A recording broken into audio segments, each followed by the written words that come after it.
السلام على رسول الله وعلى آله وصحبه ومن والاه. أما بعد، قال المؤلف أترك التسمية. قال المؤلف رحمه الله تعالى: المرتبة الثالثة الإحسان، ركن واحد، وهو أن تعبد الله كأنك تراه فإن لم تكن تراه فإنه يراك. والدليل قوله تعالى: إن الله مع الذين اتقوا والذين هم محسنون.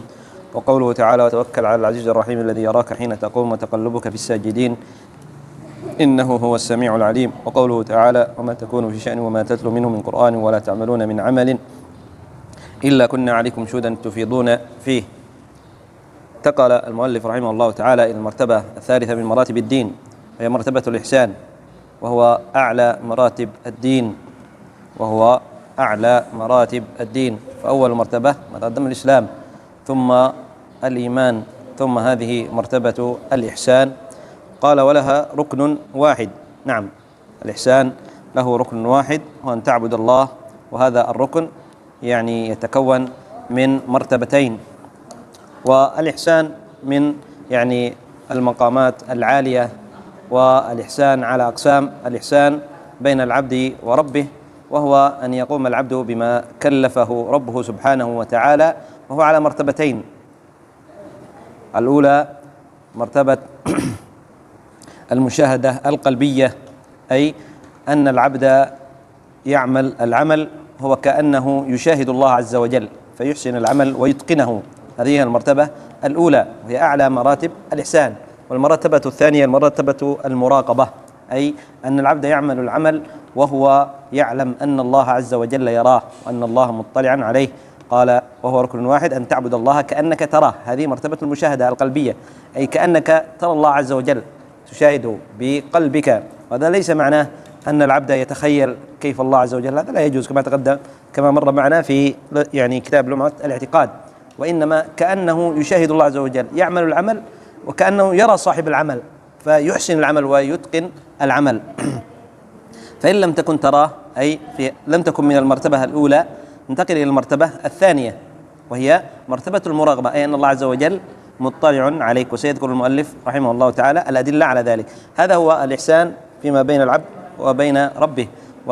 القسم الثاني من أقسام الإحسان الإحسان فيما بين العبد وبين الخلق، ما بين العبد وبين الخلق، وذلك أن يبذل لهم المعروف، فيعين المحتاج ويشفع لمن استطاع أن يشفع له،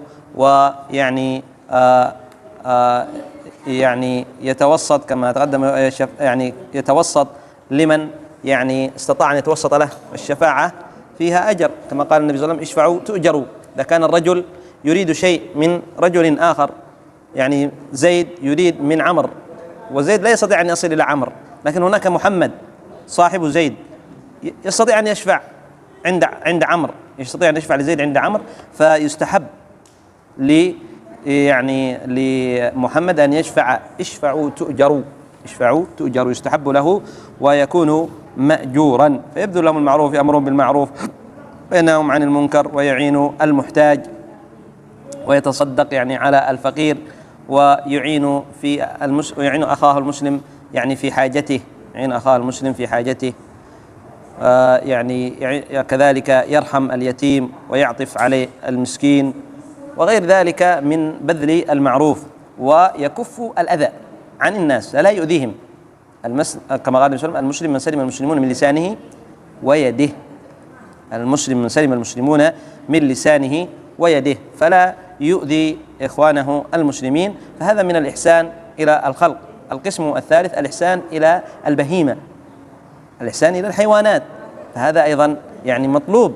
النبي صلى الله عليه وسلم يقول: قال إذا قتلتم فأحسنوا القتلة، وإذا ذبحتم فأحسنوا الذبح. حتى في باب القتل، قتل الحيوان الذي يصطاد ويؤكل، وكذلك الذبح. فمن باب أولى الإحسان في حال إلى الحيوان الحي، في حال القتل، في حال ذبح الحيوان أو قتله، صيادة الحيوان. النبي صلى الله عليه وسلم أمر بالإحسان: إذا قتلتم فأحسنوا القتلة، وإذا ذبحتم فأحسنوا الذبحة. وليحد أحدكم، كيف إحسان الذبح؟ أن يحد أحدكم شفرته وليرح ذبيحته، يذبح سريع، لا يأتي يعذبون مثل يعني رأيت كثير في يعني هنا يعذبون مثلا البقرة أو هذا يعذبوها، يمر بجنبها بالسكين أمامها وهي ما زالت حية. هذا من عدم الإحسان. يعني لا تعذب البقرة ولا تعذب كذلك يعني الغنم، إنما يعني يمسك ثم يذبح سريع، فلا ينظر يملسها قليل قليل بسم الله ويأتي بالأذكار بعضهم وهكذا من البدع، لا يصلح. هذا من باب من التعذيب. فإذا يعني تمكن منها مباشرة يذبح، لا يجعلها تنتظر. بعضهم يضعوها والسكين بعيد، عدم ينتظر السكين إلى أن يأتي. فيعني لا يصلح مثل هذا من تعذيب البهائم. فالنبي صلى الله عليه وسلم أمر بالإحسان في حال الذبح، فمن باب الأولى الإحسان في حال حياة الحيوان وفي الحيوانات الأخرى فيحسن إذا لم تكن مؤذية. أما إذا كانت مؤذية فيجوز، يعني إذا كان مما لا يؤكل لحمه وكان مؤذي مما يجوز قتله فيقتل. قال أن تعبد الله كأنك ترى، هذه قلنا مش عارف، فإن لم تكن ترى فإنه يراك، هذه المراقبة. قال والدليل قوله تعالى وتوكل على العزيز وقوله تعالى إن الله مع الذين اتقوا والذين هم محسنون. هذا دليل على المرتبة الأولى من مراتب الإحسان، مرتبة المشاهدة القلبية. إن الله مع الذين اتقوا والذين هم محسنون، هذه معية خاصة، معية نصرة وتأييد، هذه معية نصرة وتأييد وحفظ أن يحفظها الله عز وجل. فإن لم قال إن الله مع الذين اتقوا والذين هم محسنون.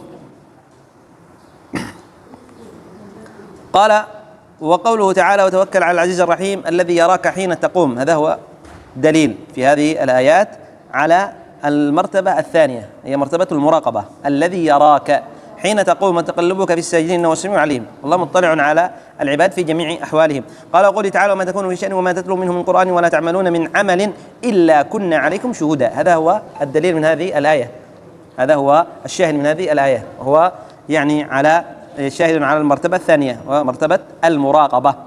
إلا كنا عليكم شهودا، أن الله عز وجل مراقب إذ تفيضون فيه. ويعني مرتبة الإحسان كما قد تقدم معنا هي أعلى مرتبة، فإذا وصل العبد إلى هذه المرتبة فإنه يكون يعني يأنس بالطاعة ويكثر من الطاعة، وتكون عنده طمأنينة ويتلذذ بالعبادة وبالطاعة، تكون عنده الطاعة والعبادة لذيذة يحبها، فلذلك يكثر من الطاعة. قال قوله قال والدليل من السنة، دليل على هذه يعني الأركان، على يعني من السنة على مراتب الدين وعلى أركان هذه المراتب، الإسلام، مراتب الدين الإسلام والإيمان والإحسان، وعلى ما لها من الأركان. هذا حديث جبريل المشهور عن عمر، هذا حديث عمر، الأصل عن عمر بن الخطاب، لكن سمي حديث جبريل المشهور لأن جبريل جاء إلى النبي صلى الله عليه وسلم. قال بينما نحن عند رسول الله صلى الله عليه وسلم ذات يوم، هذا فيه أن الصحابة كانوا حريصين على أن يجلسوا مع النبي صلى الله عليه وسلم ليتعلموا منه، لأنهم كانوا حريصين على أن يجلسوا مع النبي صلى الله عليه وسلم ليتعلموا منه.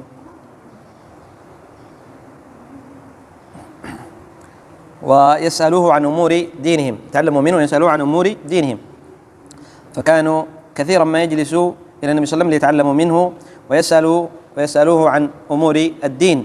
قال اطلع علينا جاء رجل شديد بياض الثياب، ثيابه بيضاء، شديد سواد الشعر، شعره أسود، لا يرى عليه أثر السفر، لا يرى عليه، يعني أن ثيابه بيضاء ليس فيها غبار. المسافر في الزمن القديم كانوا يسافروا على الأقدام أو يعني على الخيل أو على الإبل، لكن الغبار يأتي تراب، ولكن هذا ثيابه بيضاء كأنه ليس مسافر، وشعره أسود ما فيه غبار أيضا، لا يرى عليه أثر السفر.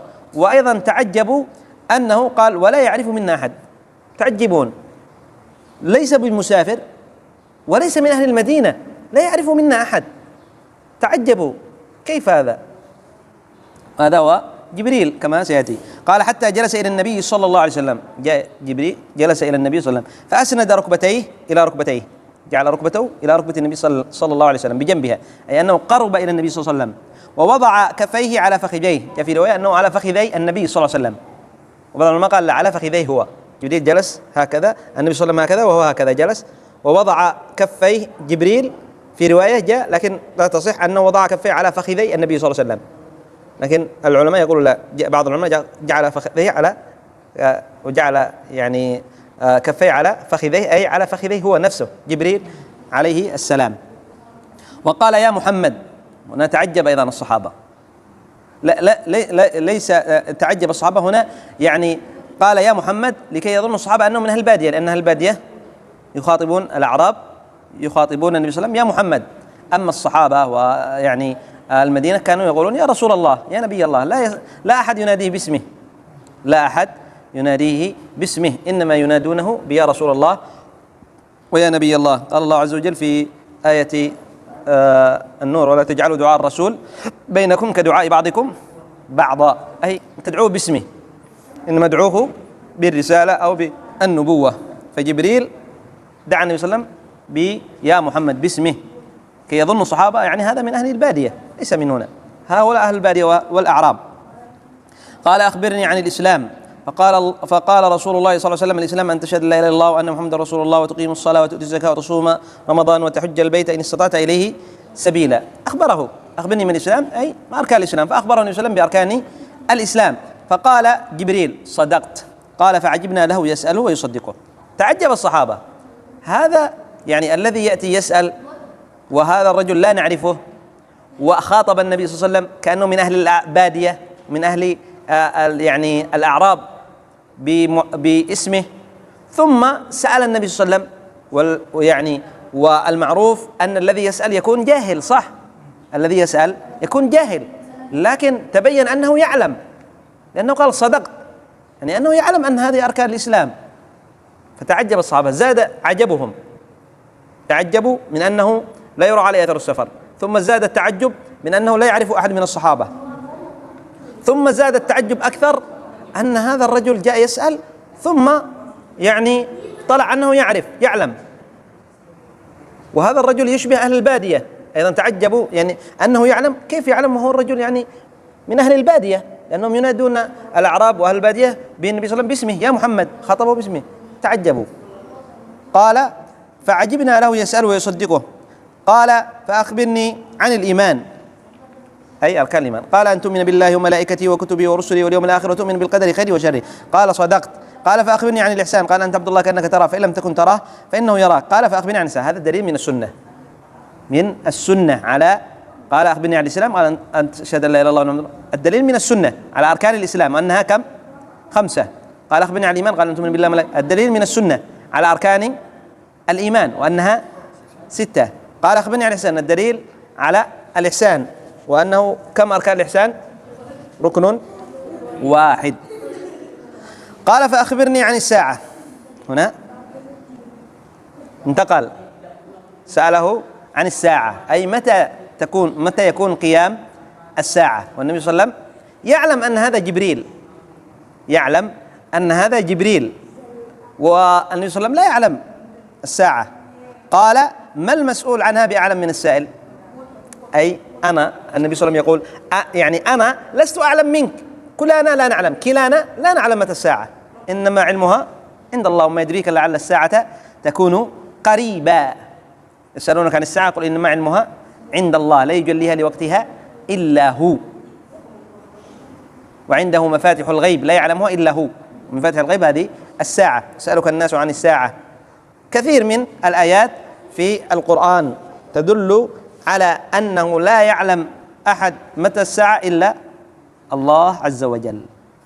فعند ذلك قال له النبي صلى الله عليه وسلم المسؤول عنها بأعلم من السائل، لست بأعلم منك في باب علم الساعة، وإنما كلانا نجهل متى تقوم الساعة، والذي يعلمها هو الله عز وجل وحده، والله عز وجل وحده.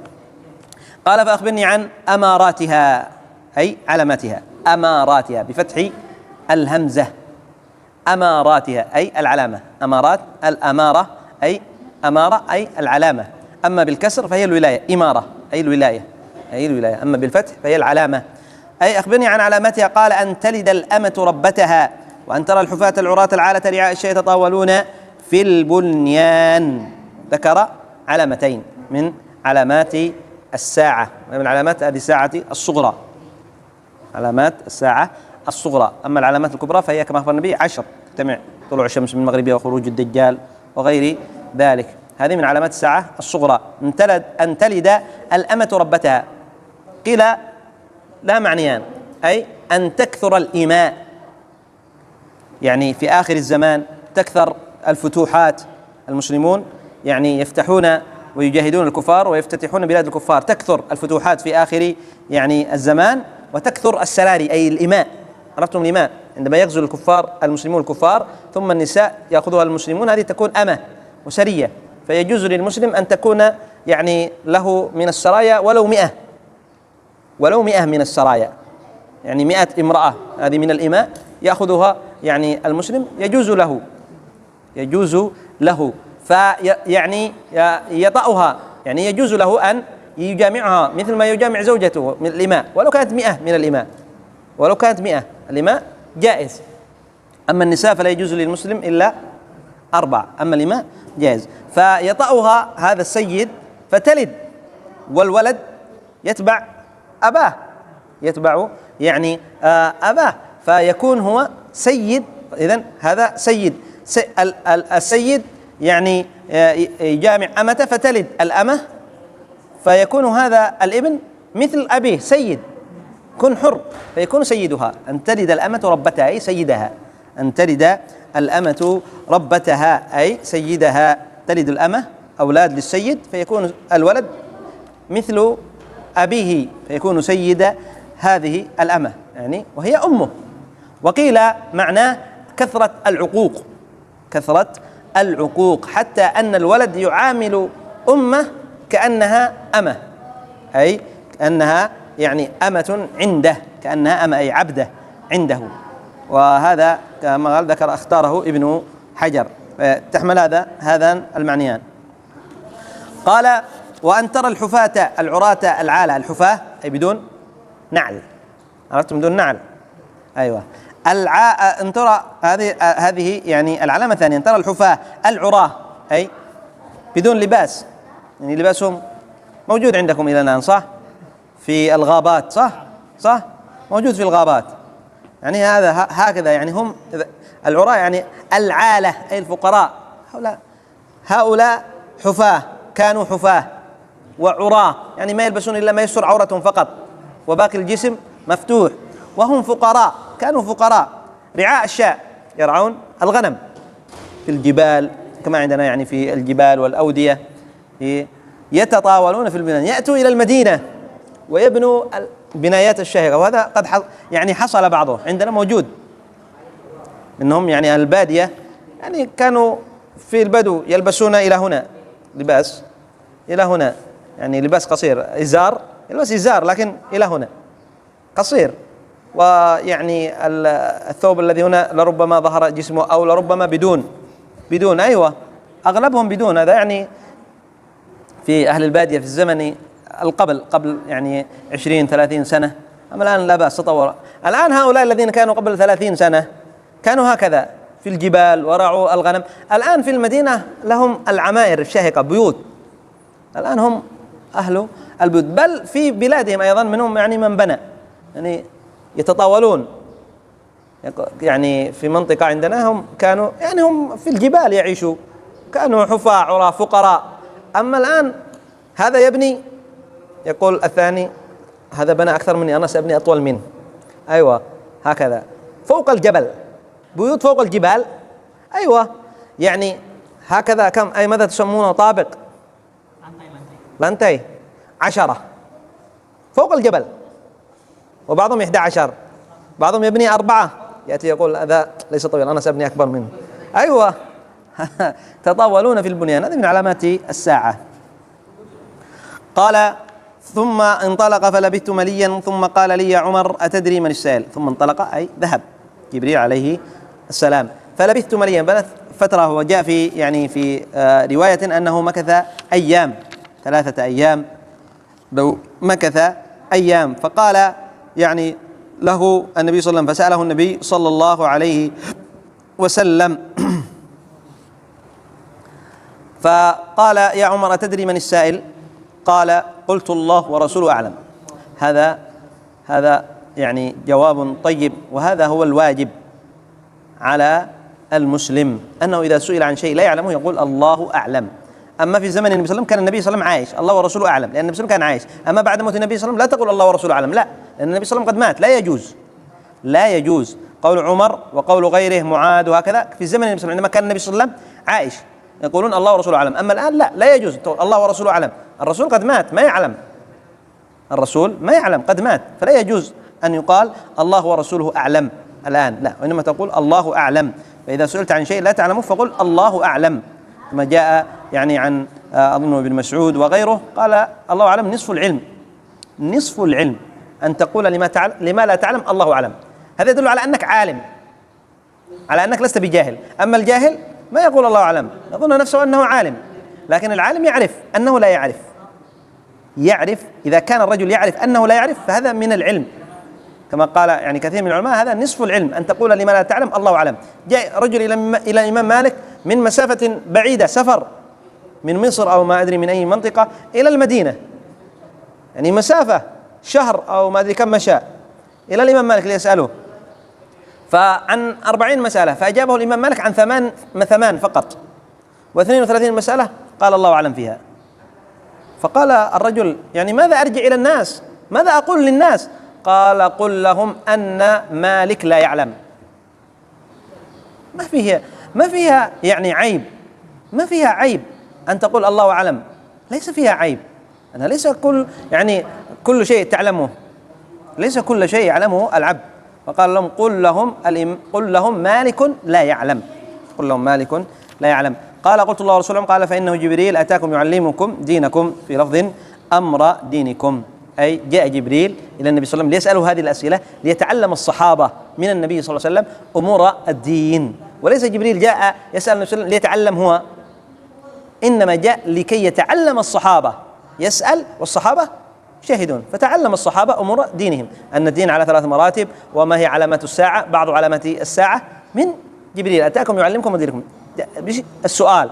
وهذا يعني أيضا فيه بيان أن من مدارسة العلم السؤال والجواب، بل هذا أفضل من أفضل وسائل يعني مدارسة العلم، تعلم العلم أن تكون باب السؤال والجواب، لأنها ترسخ في الذهن، لأنها ترسخ في الذهن، تبقى في العقل. طيب نكتفي بهذا القدر إلى هنا، سبحانك اللهم وبحمدك، أشهد أن لا إله إلا أنت، أستغفرك وأتوب إليك.